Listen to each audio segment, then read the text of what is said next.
Hi guys! Happy Sunday po sa inyong lahat at welcome back to my YouTube channel kay Noliboy and Family Vlog.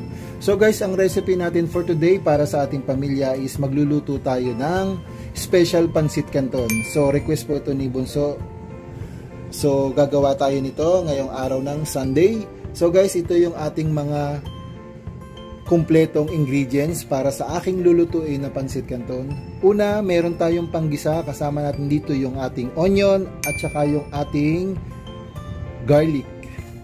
Then, yung ating gulay, meron tayong Baguio beans, in-slice ko lang siya ng ganyan.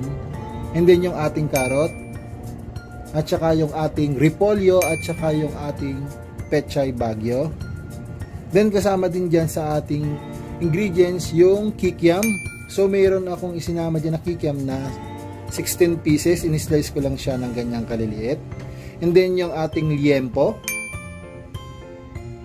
yung ating hipon, at saka yung ating onion rings. Hindi nawawala yan sa ating recipe, sa ating ingredients. Then sasamahan din natin ang ating pangpalasa, yung ating magic sarap, at saka yung ating oyster sauce. Then kasama din sa ating ingredients yung ating patis, toyo or soy sauce, and then yung ating kalamansi.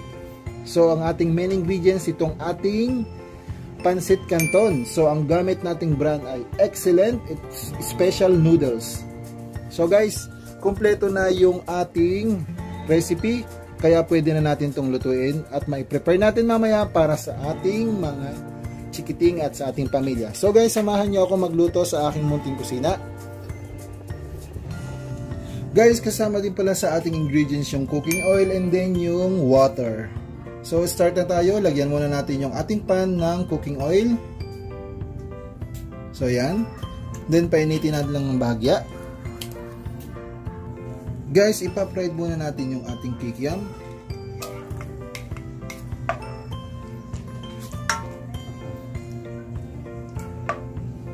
So yan, hintayin lang natin ma-fried yan and then yung iba ay isusunod natin. So yan guys, malapit na maluto yung ating kikiam and then isa-set aside muna natin siya. Next is yung ating carrot. Medyo i-half cook natin din siya sa fried. Ayan.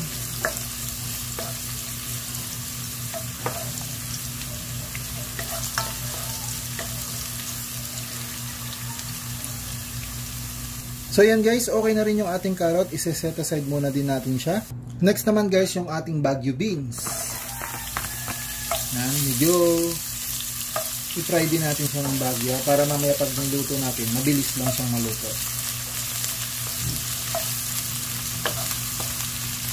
So yan guys, okay na rin yung ating Baguio bean. Isa-set aside lang din natin siya.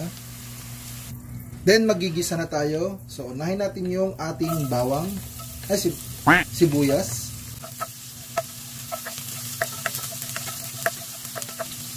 Next yung ating garlic.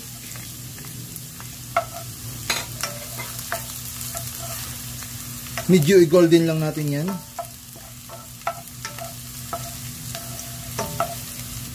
Next yung ating liempo.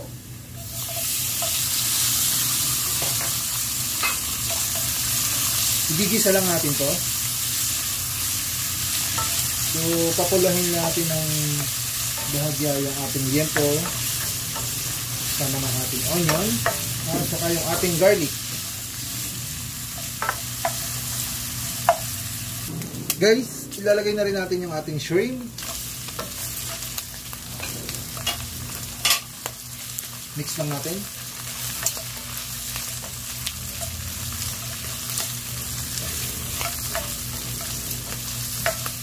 Ayan, kitang-kita na. Malapit na siyang basta. Guys, ilalagay na natin yung ating kikiam. Ayan.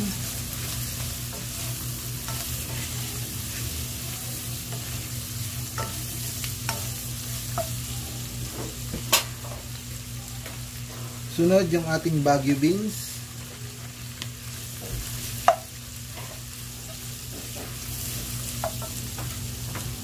Then yung ating carrots.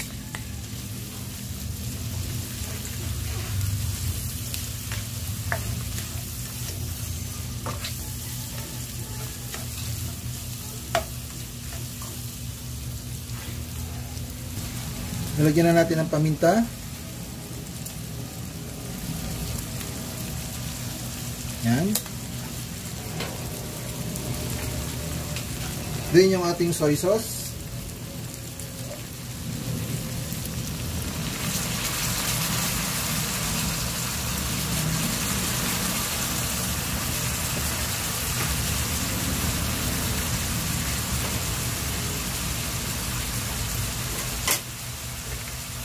Saka yung ating patis.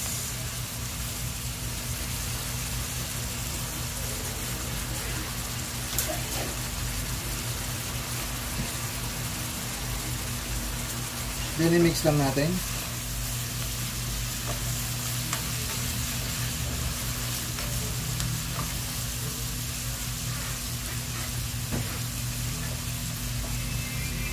Then guys, sasama na natin yung ating oyster.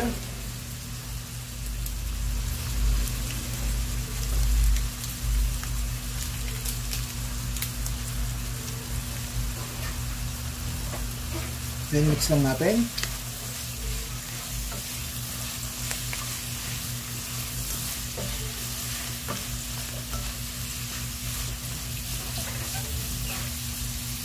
Then yung ating tubig.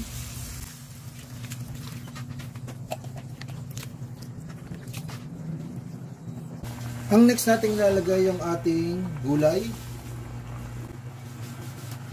Yung ating sandamakmak na gulay.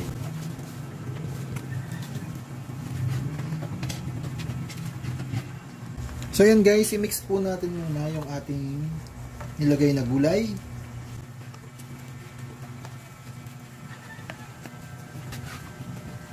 So yan guys, dahil malambot na yung ating gulay, isa-set aside muna natin yan. Lalagay na natin yung ating pancit canton. Guys, medyo maliit yung ating kawali, pero hintayin lang muna natin maluto yung una.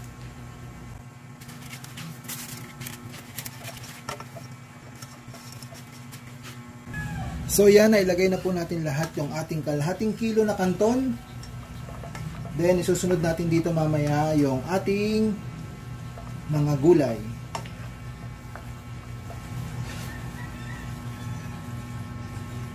Lagay na po natin yung ating gulay. Then i-mix lang natin.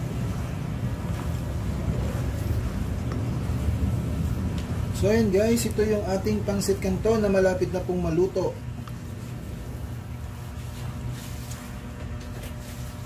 Then ilahat na natin siya.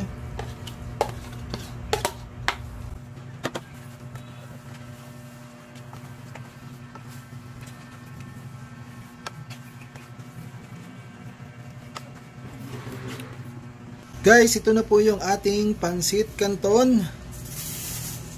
Done na po tayo sa ating recipe for today.